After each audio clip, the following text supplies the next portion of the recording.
The marketplace stank of sweat and rotting fruit, a place where men came to trade goods, animals, and, sometimes, people. The sun burned high in the sky, but no warmth reached the trembling figure standing on the wooden platform.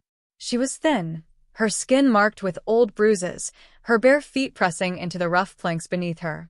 The auctioneer, a man with a voice like gravel, yanked her forward by the rope around her wrists. "Look well, gentlemen," he barked. Strong arms, young back useful for field or house. But no one stepped forward. The crowd murmured, shifting uncomfortably. Some looked away. Others stared with cold curiosity, as if she were nothing more than a broken plow or a sickly goat. She kept her eyes down, not daring to hope, not daring to fear. This was how it had always been. No one wanted her. No one ever had. Then, a rustle at the edge of the crowd. An old woman, her back bent with years, pushed through the onlookers. Her dress was plain but clean, her hands rough from work. She moved slowly but with purpose, her sharp eyes never leaving the girl on the platform. The auctioneer scoffed. "What do you want, grandmother? This one's not for mending clothes." The woman ignored him. She climbed the steps, her breath labored, until she stood face to face with the girl. For a long moment, she said nothing. Then, with a gentleness that made the girl flinch, she reached out and brushed a tangled strand of hair from her face.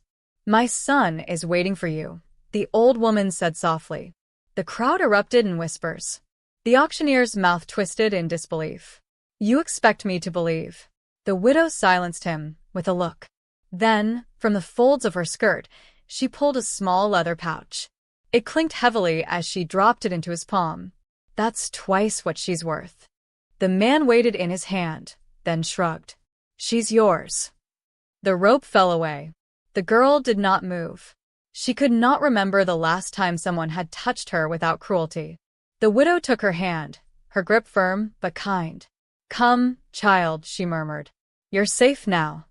And for the first time in her life, the girl wondered if that might be true. The widow's home stood at the edge of the village, where the cobbled streets gave way to wild grass and the scent of earth. It was small but sturdy, its walls worn smooth by years of wind and rain.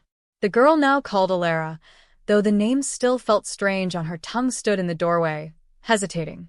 The floorboards creaked beneath her bare feet as she stepped inside, her eyes darting over the simple furnishings.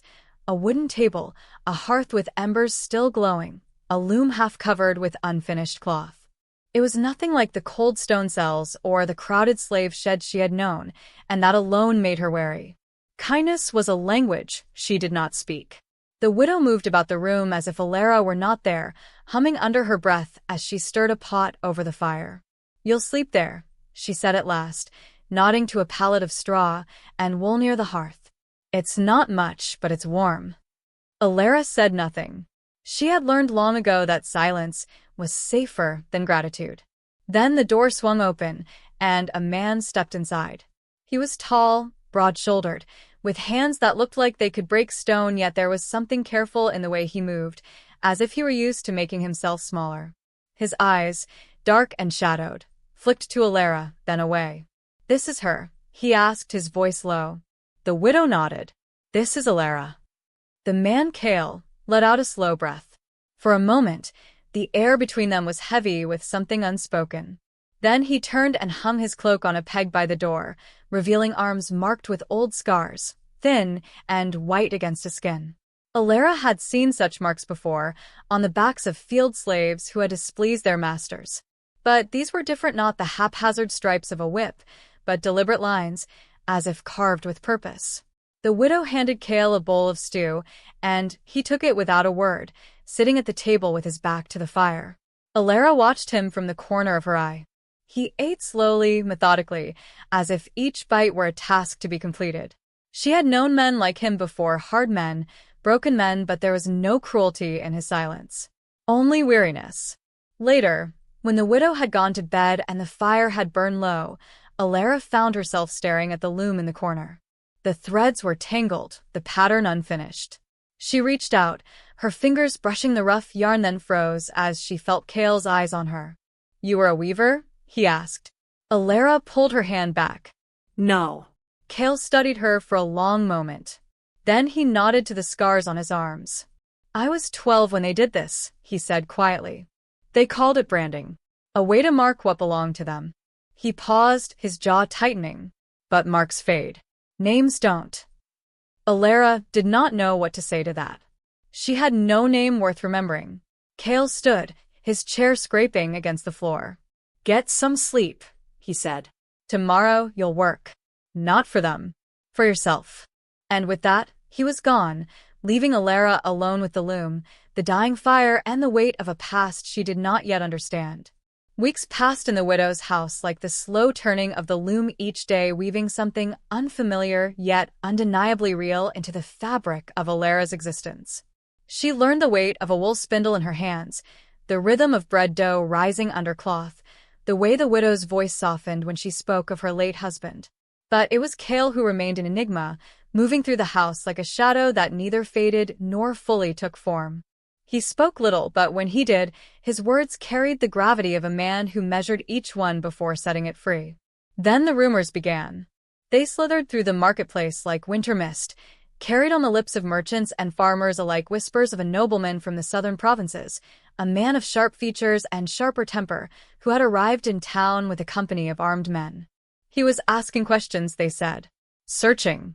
The widow's hands stilled when she heard the news, her knuckles whitening around her wooden spoon. That night, as Elara lay on her pallet, she heard the low murmur of voices from the other side of the house, the widow's steady tones, Cale's quieter, harder replies. She caught only fragments.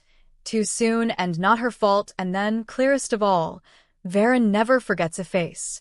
The next morning, the air tasted of coming storm. Cale was gone before dawn, leaving only a knife hidden beneath the straw of Elara's pallet, a silent, steel-edged warning.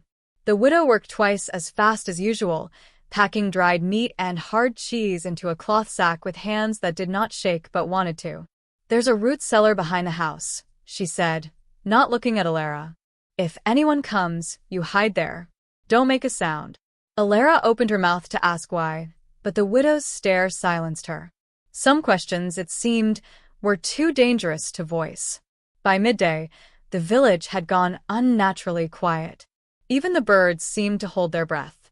Then came the sound of hooves on hard-packed earth, the jingle of bridles, the creak of leather saddles. Through a crack in the shutters, Elara saw them, 5 riders, their cloaks dark as dried blood. At their head was a man with a face like a honed blade, his mouth set in a line that suggested smiles were weapons he rarely used. Lord Varen. He dismounted with the ease of a man accustomed to being obeyed, his boots kicking up dust as he strode toward the tavern. The villagers shrank back, their eyes darting away as if mere eye contact might earn them a lass. Then, impossibly, Varen's gaze swept toward the widow's house and lingered. Elara's breath caught. She had seen that look before, in the eyes of overseers and auctioneers, the cold, calculating stare of a man measuring a thing's worth. The widow's hand clamped down on her shoulder, yanking her away from the window. "Cellar," she hissed. "Now." But it was too late. A fist hammered against the door, the sound echoing like a death knell. The widow's face went pale, but her voice was steady when she called, "Who disturbs my home?" The reply came in a voice like oiled silk. "A humble traveler, seeking what was lost." A pause. Then, softer, deadly. "Open the door, Martha. We both know what happens if you make me wait."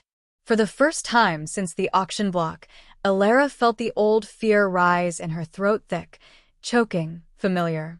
But beneath it, kindling like a spark in tinder, was something new, something fiercer. Cale's knife burned against her calf, where she'd strapped it. And for the first time, she wondered if she might have to use it.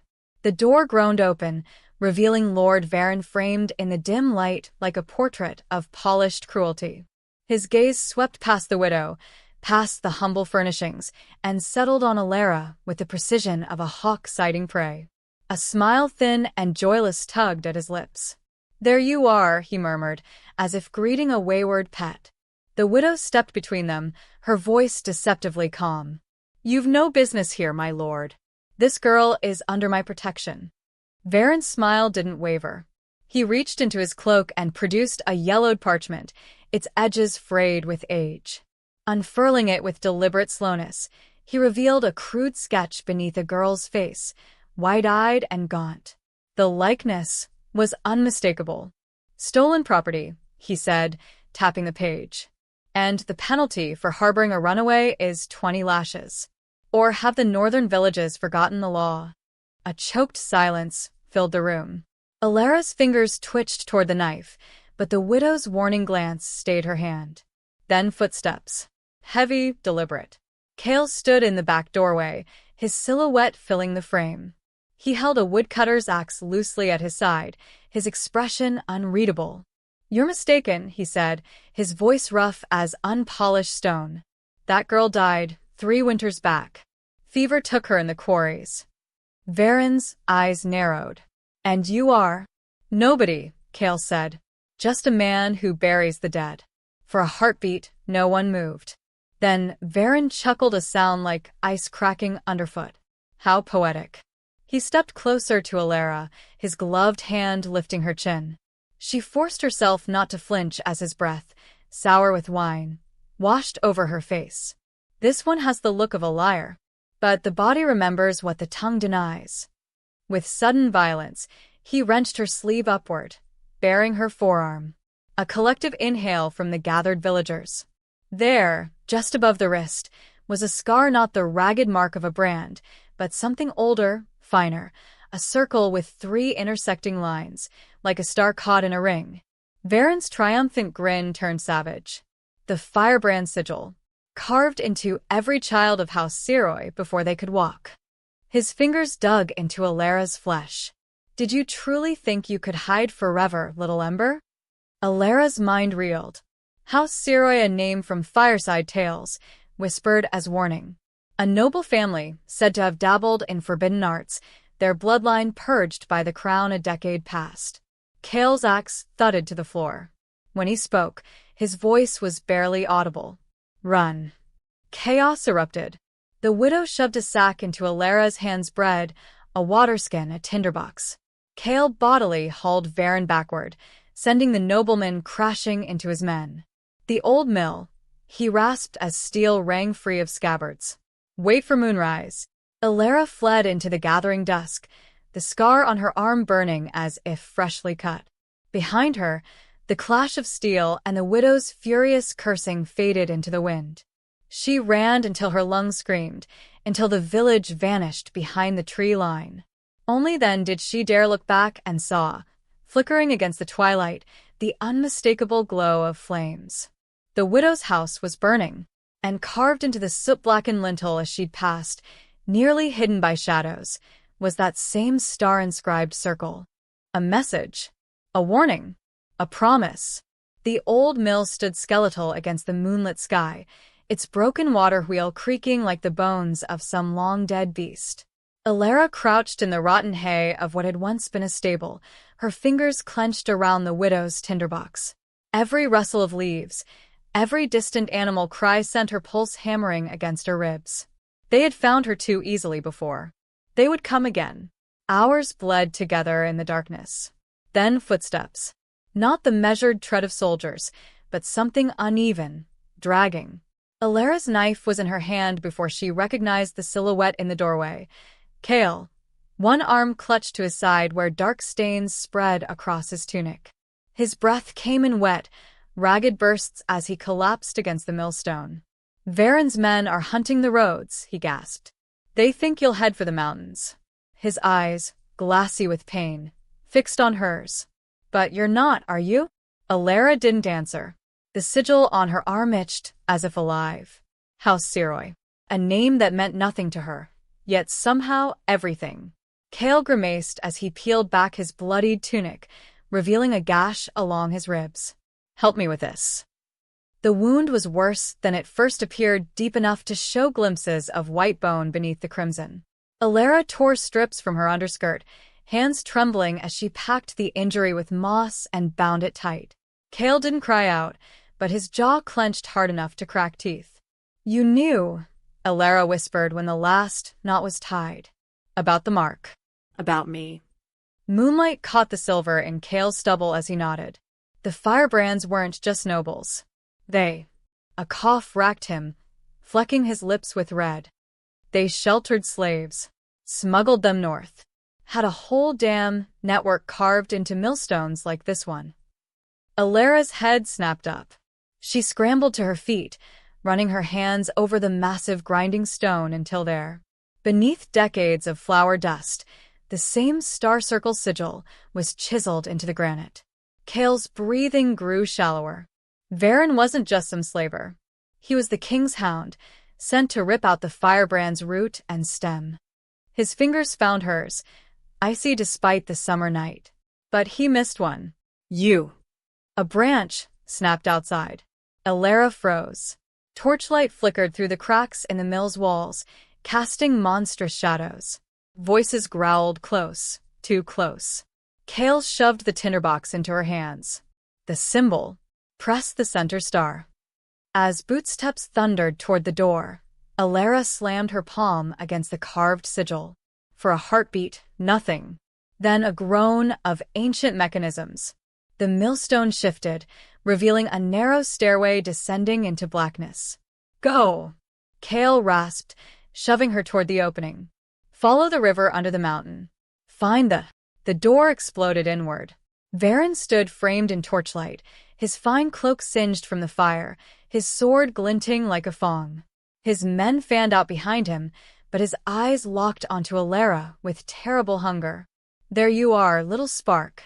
Kale surged upward with a roar, tackling Varen to the ground. Steel flashed. A wet crunch. Elara didn't wait to see who rose. She plunged into the darkness as the millstone ground shut above her, sealing her in with the echoes of Kale's last words. Find the weeping ash. Then silence, and the cold, rushing breath of the underground river waiting to carry her to answers. The underground river swallowed Elara whole, its black waters pulling her deeper into the mountain's belly. The current was a living thing, icy fingers tugging at her clothes, her hair, the knife still clenched in her fist. She fought to keep her head above water, gasping as the tunnel ceiling dipped dangerously low, scraping against her back like the teeth of some great beast. Somewhere behind her, muffled by stone and rushing water, came the faint echoes of shouting. Varen's men had found the mechanism. They would be coming. The river spat her into a wider cavern where stalactites dripped luminous fungi, their pale glow painting the walls in ghostly blues and greens. Elara dragged herself onto a slick outcropping, her lungs burning. Kale's blood still crusted her fingernails. The image of him lunging at Varen played behind her eyes each time she blinked. She pressed her forehead to the cold stone, waiting for the tremor in her hands to subside. Then she heard a sound that didn't belong to water or stone. Music. Faint as a memory. The distant strain of a lute wove through the cavern's sighs. Elara followed it like a lifeline, crawling through narrow passages where the walls pressed close enough to steal breath. The music grew clearer, resolving into a mournful melody she somehow knew, a lullaby from a childhood she couldn't remember. The tunnel opened abruptly into a vast chamber, where the river pooled like liquid onyx. At its center stood a massive ash tree, its roots twisting through cracks in the stone, its trunk split down the middle as if struck by lightning. From this fissure wept a steady stream of amber sap that gathered in a hollow at the tree's base. Beneath the tree sat a figure cloaked in shadows, fingers dancing across lute strings. As Elara approached, the music ceased. "You're late," said the stranger, voice rasping with disuse. Moonlight from some hidden shaft above revealed a face, as weathered as the tree itself, a woman with one milky eye and hair braided with dried river reeds. Her good eye tracked Elara's every twitch. "The weeping ash," Elara breathed. The woman snorted. "I'm Mirian. The tree's just a tree." She jerked her chin at Elara's arm. "Show me the mark." The moment Elara bared the sigil, Mirian's demeanor shifted. She moved faster than her years suggested possible, seizing Elara's wrist to examine the scar under the fungal light. Her cracked lips formed silent words as she traced the symbol. "Kale sent you," Mirian stated. "Not a question." Elara nodded, throat tight. Before he... I know what he did. Mirian released her and spat into the amber pool. The sap hissed where her saliva struck. Stupid boy. Always charging in. She limped to the split trunk and pressed her palm against the weeping fissure. You want to know what you are, girl? Look. The tree groaned. From its depths, the amber flow thickened, taking shape as it pulled a sword hilt, then a blade, then a full weapon emerging as if drawn by invisible hands. Not metal, but something darker, harder. The same material as the millstone sigil.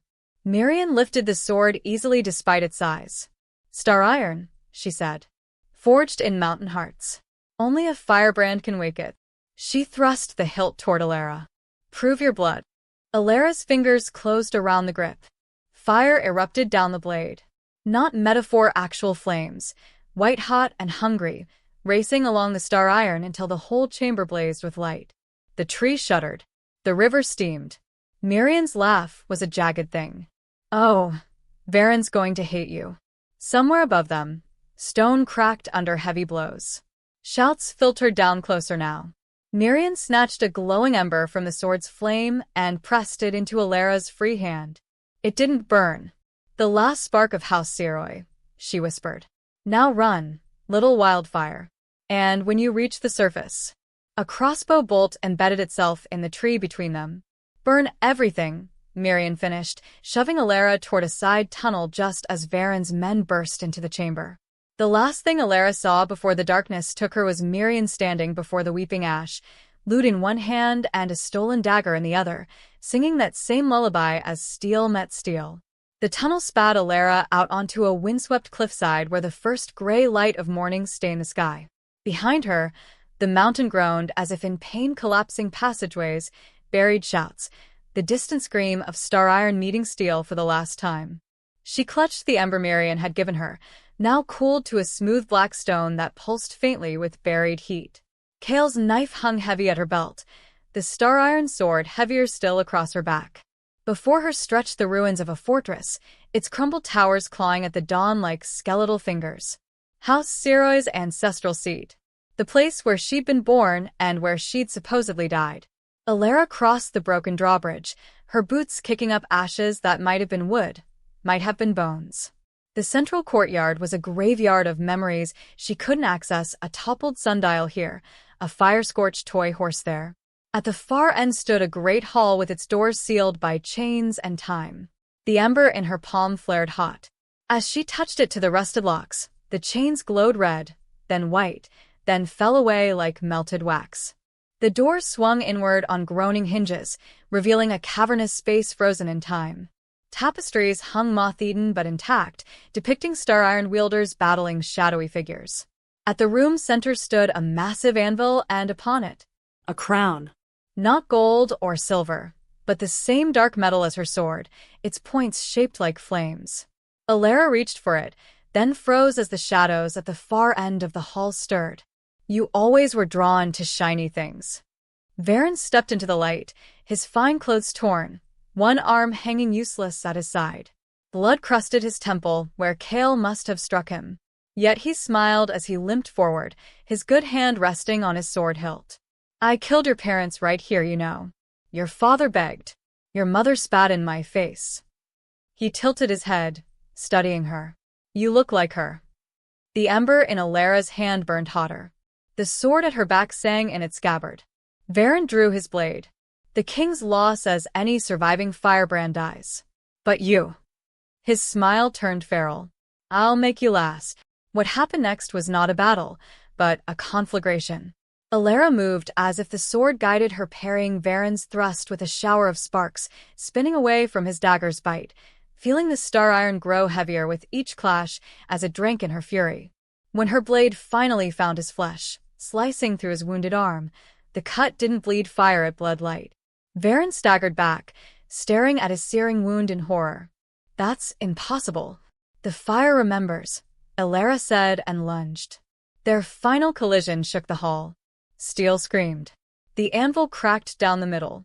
When the dust settled, Elara stood with her sword at Varen's throat, the false lord on his knees before the crown he'd sought to destroy. For a heartbeat, she considered mercy.